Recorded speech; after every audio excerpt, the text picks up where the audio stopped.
दोस्तों shalom praise the Lord. प्रभु आप सबको आशीष दे और अपने अनुग्रह में बना के रखे, क्योंकि एक मात्र अनुग्रह है जो हमें मौका देता है प्रभु के साथ जुड़ने का। दोस्तों, दर्शनों की बातें जो विशेष रीति से परमेश्वर मैं नहीं जानता हूं कि किस रीति से जब भी मैं प्रार्थना में जाता हूं तो प्रभु मुझे कई बार दर्शन दिखाता है, वो विजन्स दिखाता है। और वो विजन अगर मैं खुद अपने तक ही सीमित रखूं और आप लोगों तक ना लेकर आऊं और अपने अपने अपने पिता के काम को पूरा ना करूं तो फिर मैं अपने पिता के साथ सच्चा नहीं हूं, वफादार नहीं हूं। मैं नहीं जानता हूं कि मेरे दर्शनों का हिस्सा कब पूरा होगा, किस तरह से पूरा होता है, किस तरह से नहीं होगा। जब मेरे पुराने वीडियोस जब आप उठा के देखेंगे उसमें से ज़्यादातर जो विजन्स थे वो पूरे हो चुके हैं और कई विजन्स हैं जो आने वाले समय पे पूरे होने बाकी हैं। दोस्तों, मैं नहीं जानता हूं क्योंकि मनुष्य के ये अधिकार में नहीं है, पर वास्तव में प्रभु के अधिकार में है। जब प्रभु चुनता है तो वो अपनी महिमा लेता है। मेरा काम है कि मैं प्रभु की इच्छा को आगे बढ़ाऊं और पूरा करूं। दोस्तों, मैंने दर्शन देखा जो सुलेमान का जो भवन है, मंदिर, वह मंदिर दोस्तों जो मुस्लिम्स के हाथों में है और मुस्लिम्स उस पर अपनी नमाज पढ़ते हैं, यानी कि उसको मस्जिद बना दिया। लेकिन वास्तव में वो यहूदियों का विशेष मंदिर है जिसकी दीवार पर सटकर यहूदी लोग प्रार्थना करते हैं, और ये विशेष मंदिर है। उस टेम्पल को जो दाऊद से परमेश्वर ने वादा किया था, और दाऊद ने जिस मंदिर को बनाने के बाद जो उस चीज को सौंपा था अपने बेटे को सुलेमान को, और सुलेमान ने परमेश्वर का वो वास्तविक भवन बनाया था। परमेश्वर की दृष्टि में वो बहुत ही कीमती हिस्सा है, लेकिन ये याद रखिए शैतान की दृष्टि में भी वह कीमती हिस्सा है, क्योंकि शैतान हमेशा परमेश्वर की नकल करना चाहता है। और जो जो कुछ परमेश्वर इम्पोर्टेंट और महत्वपूर्ण और खास तौर पर हिस्सा तैयार करता है, शैतान का काम है उसे उजाड़ना, उसे मिटाना, उसे खत्म करना। और यही वजह है कि यहूदी दिन रात परमेश्वर के उस भवन के लिए रोते हैं और आंसू बहाते हैं।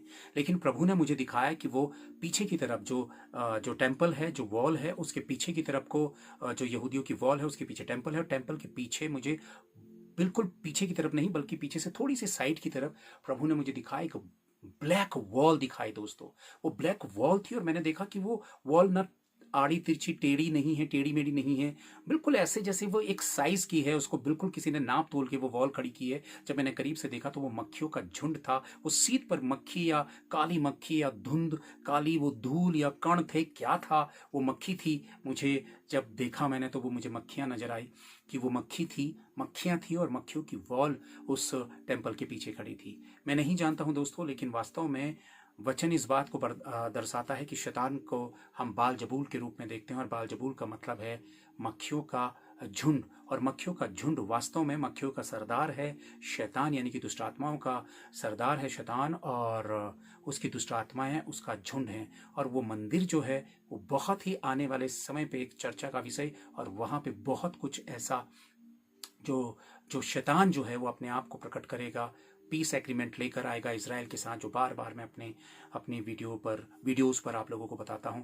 अभी वो मक्खियों का झुंड क्या दिखाया, क्या इंटरेस्ट है शैतान का उस जगह में और किन कंट्रीज की तरफ से वो आएगा, अभी ये देखने का विषय है दोस्तों। लेकिन मुझे वो वॉल दिखाई, और उस वॉल के बाद मुझे दिखाया प्रभु ने एक, मैं ऊंचाई से देख रहा हूं, एक चर्च है।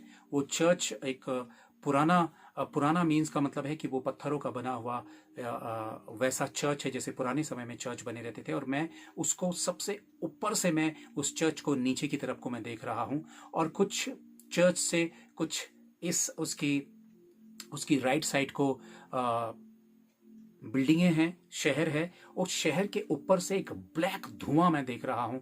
एक डार्क जो धुआं है, वो फॉग जो है वो वहां से ब्लैक स्लोली चर्च के भीतर घुस रहा है। मैंने देखा कि वो चर्च बिल्डिंग के भीतर घुस गया दोस्तों, वो धुआं पूरी तरह से। आप जानते हैं कि शैतान शुरू से ही सबसे ज्यादा यदि वो नफरत करता है, उसका सबसे बड़ा शत्रु है, और वो ये सोचता है कि उसकी जो आजादी थी, जो जिस आजादी के साथ वो जीवन जीता और इंसान को अपने कब्जे में करता, उसके मार्गों में सबसे बड़ी रुकावट का कारण, सबसे बड़ा रोड़ा मनुष्य है। और मनुष्य कौन? वो जो प्रभु का चुना हुआ व्यक्ति है, यानी कि विश्वासी कलीसिया। और उसका हमेशा सबसे बड़ा शत्रु और सबसे बड़ा टारगेट कलीसियाएं रही हैं। और उसने हमेशा अपनी दुष्ट आत्माओं के द्वारा और किसी भी माध्यम से चर्चिजों को तोड़ना, कलीसियाओं पे ताले लगाना, कलीसियाओं पर हमले करवाना, या फिर मसीही समाज के बीच में बंटवारे कर देना। उसने अलग अलग डिनोमिनेशंस को बनाकर, अलग अलग उनके भीतर रिचुअल्स, परंपराओं को बनाकर उसने मसीहत को दबा दिया। परंपराएं ऊपर आ गए और वास्तविक परमेश्वर का वचन और परमेश्वर का आत्मा पीछे दब गया। कई चर्चिस पे रूटीन परंपराएं चलती, जबकि वो बड़े बड़े चर्च बिल्डिंग्स हैं और वहां पे सिर्फ रिचुअल्स फॉलो किए जाते हैं। दोस्तों, ये क्या है वास्तव में? परमेश्वर का वचन इस विषय में क्या कहता है? मैं झट से आप लोगों के सामने एक वचन रखता हूं, आप वचन देखिए, फिर मैं बात करता हूं। ध्यान दें वचन की वास्तविक सत्यता पर। दूसरा कुरिन्थियो अध्याय 11 वचन 14 और 15। Second Corinthians chapter 11 verse 14 to 15। और यह कुछ अचंभे की बात नहीं, क्योंकि शैतान आप भी ज्योतिर्मय स्वर्गदूत का रूप धारण करता है। सो यदि उसके सेवक भी धर्म के सेवकों का सा रूप धरें तो कुछ बड़ी बात नहीं, परंतु उनका अंत उनके कामों के अनुसार होगा। आप देखते हैं वचन क्या कहता है कि वो स्वर्गदूतों का रूप धारण करता है और उसके सेवक धर्म के सेवक। धर्म क्या है? परमेश्वर की इच्छा, परमेश्वर का वचन। जब हम परमेश्वर के वचन से जुड़ते हैं या वचन हमारे सामने बांटा जाता है तो धर्म के सेवक यानी कि पास्टर, यानी कि प्रीचर, यानी कि इवेंजलिस्ट, यानी कि कोई भी व्यक्ति कह लीजिए, या अपोस्टल कह लीजिए, पास्टर कह लीजिए, प्रीचर कह लीजिए, कोई भी कह लीजिए, बड़ी चालाकी से, बड़े प्यार से, बड़ी मोहब्बत से, बड़े खूबसूरती से शैतान और उसकी दुष्ट लोग, दुष्ट आत्माएं आकर शैतान के लोग चर्चिस में आके शामिल हो गए। बड़े बड़े पोजीशन पर वो आ गए, बड़ी बड़ी ऑर्गेनाइजेशन के बड़े बड़े पोजीशन पर वो आ गए, लेकिन उनका काम है कलीसियाओं को तोड़ना और शैतान के इशारों पे चलना, शैतान के लिए हुए निर्णयों को कलीसियाओं और चर्चिज और ऑर्गेनाइजेशंस के ऊपर थोपना। बड़े बड़े ओहदों के लोगों को शैतान ने अपनी पकड़ पर, अपनी उनको घमंडी बनाकर, उनके भीतर घमंड पैदा करके या घमंड में डालकर, पोजीशन का घमंड डालकर शैतान ने उन पर कब्जा किया। और उसका काम क्या है? कलीसियाओं को तोड़ना, आपस में बंटवारा करना, आपस में अपने अपनी व्यक्तिगत उनकी हौद बनवाना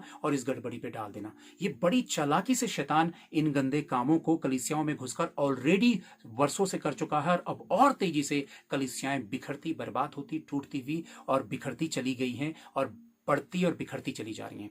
दुनिया भीड़ इकट्ठा करती है कि बड़े बड़े मिरेकल्स हो, बड़े बड़े चमत्कार हो, और वो चमत्कारों को फॉलो करती है, बल्कि परमेश्वर के वचन को फॉलो नहीं करती। परमेश्वर के वचन को फॉलो करना और उसकी नींव पर खड़े रहना वास्तविक मसीहत है। और ये हमें कौन सिखाएगा? परमेश्वर का आत्मा, पवित्र आत्मा। ये बात याद रखिए कि अंत के समय के लिए हम पर आत्मा की मोहर है, पवित्र आत्मा की मोहर है। और यदि पवित्र आत्मा की आप पर मोहर नहीं है तो आप प्रभु के जन नहीं हैं, आप शैतान के शिकार हो रहे हैं। और पवित्र आत्मा की मोहर का मतलब ये नहीं है कि आप पवित्र आत्मा है तो आपने हाथ पैर छोड़ दिए। वास्तव में पवित्र आत्मा का मतलब है कि आप पवित्र आत्मा की अगुवाई को फॉलो कर रहे हैं, पवित्र आत्मा के साथ उठना बैठना, पवित्र आत्मा की सुनने की प्रैक्टिस कर रहे हैं और आप उसको सुन रहे हैं और उसके अनुसार चल रहे हैं, क्योंकि सबसे बड़ा शिक्षक वही है। सही प्रभु का व्यक्ति और झूठा व्यक्ति, यानी कि सही मसीह और गलत मसीह, झूठा मसीह और शैतान का व्यक्ति, आप इसमें भेद करना तभी जानेंगे जब आप प्रभु के वास्तविक वचन की गंभीरता के साथ जुड़े हुए हैं। देखिए, बहुत बड़ी वर्शिप या आराधनाएं या तमाम ये चीजें, ये परमेश्वर के वचन को ढाक देती हैं, रिचुअल्स वचन को ढाक देती हैं। कई चर्चिज होली कम्युनियंस को वैल्यू नहीं देते हैं, कई चर्चिज जो हैं बैप्टिज्म को वैल्यू नहीं देते हैं, कई चर्चिज में अपनी अपनी जो मेथड है, लोगों ने अपने मेथड को ऊपर रख दिया, प्रभु की शिक्षा और प्रभु के वचन को नीचे कर दिया। और वो कलीसियाएं बहुत ही घातक और बड़े शैतानी चंगुल पे हैं। वो सोचेंगे कि अरे उनके पास्टर तो बहुत प्रेमी हैं, बड़े ऑनेस्ट हैं और बड़ा अच्छे हैं, वो बड़े प्यार से मिलते हैं, सबके घर में जाते हैं, विजिट करते हैं। भैया, विजिट करने से क्या है? क्या उनमें से परमेश्वर का आत्मा फूटता है? क्या परमेश्वर की सामत फूटती है? क्या कलीसिया को वो जगाते हैं? क्या आत्मिक उन्नति हो रही है? क्या वो नम्र और दीन है? क्या वो परमेश्वर के वचन के अनुसार है? क्योंकि उनके कामों के अनुसार आप जान लोगे कि वो मसीह के हैं या नहीं। दोस्तों, ये याद रखिए, शैतान का अपना चर्च है, शैतान की अपनी बाइबल है और उसकी बाइबल है बिल्कुल परमेश्वर के वचन के विपरीत। प्रभु का वचन कहता है नम्र बनो, तो उसका वचन कहता है कि कठोर बनो। प्रभु का वचन कहता है कि क्षमा करो, तो उसका वचन कहता है श्राप दो। प्रभु का वचन कहता है कि प्रेम करो, तो उसका वचन कहता है कि नफरत करो। तो ये याद रखिए, शैतान के अपने एजेंट्स हैं, उसके चर्च के मेंबर्स हैं और वो पूरे वर्ल्ड में फैले हुए हैं। आप ये सोच भी नहीं सकते हैं कि आपका पड़ोसी, आपके अगल बगल पर जीवन जीने वाले सामान्य रीति से व्यक्ति जो हैं वो शैतान के एजेंट हैं और बड़ी गुप्त रीति से आपको वॉच कर रहे हैं, आपके आत्मिक जीवन को वॉच कर रहे हैं। आपके घर पर लड़ाई झगड़े, आपके घर पर विरोध, आपके घर पर तनाव पैदा करने के वो कारण हैं। ये याद रखे, वो दिल दिमागों पर कब्जा करते हैं और परिवारों को तोड़ देते हैं, कलीसियाओं को तोड़ देते हैं। उनका काम क्या है कि तेरी कलीसिया और मेरी कलीसिया अच्छी, मेरे चर्च में इतने सारे लोग आते हैं, आपके चर्च में कम है। वो अपने आप को हीन महसूस करता है जिसके पास थोड़े से लोग हैं। दोस्तों, ये एक ऐसा कंपटीशन, एक ऐसा बिजनेस, एक ऐसा वर्ड तैयार हो गया कलीसियाओं का, डिनोमिनेशंस का, अपने अपने हौद बनाकर लोगों ने रख लिए। और ये काम किसका है? शैतान के एजेंटों का। मसीही कलीसिया जागृत नहीं है, आत्मिक रीति से जागृत नहीं है, इसलिए वो उनके बहकावे में आकर गड़बड़ी का शिकार बनते हैं, घमंड का शिकार बनते हैं, पोजीशंस की गलत उसको यूज करने का शिकार बनते हैं और मसीहत पूरी तरह से बिखर गई। आज लोगों के पास पैसा है, उनके पास रहने के बेहतर साधन हैं, उनके पास जॉब्स हैं, जो उनके पास जो संस्थाएं हैं, जो ऑर्गेनाइजेशंस हैं, उनके पास सब कुछ बेहतर है। लेकिन ये याद रखें, क्या उनके पास बेहतर आत्मा है? क्या उनके पास परमेश्वर का, उनकी आत्मा में बेहतर प्रभु का वचन है? क्या वो बेहतर शिक्षा के अनुसार वो बेहतर बढ़ रहे हैं, या फिर वो लग्जरियस लाइफ जो एक शारीरिक संसारिक जीवन है उसको वो पाना चाहते हैं? प्रभु ने कहा कि तुम दो मालिकों की सेवा नहीं कर सकते। जो संसार से प्रेम करता है वो व्यभिचार की संतान है, प्रभु ने स्पष्ट रीति से अपने वचन में कहा है।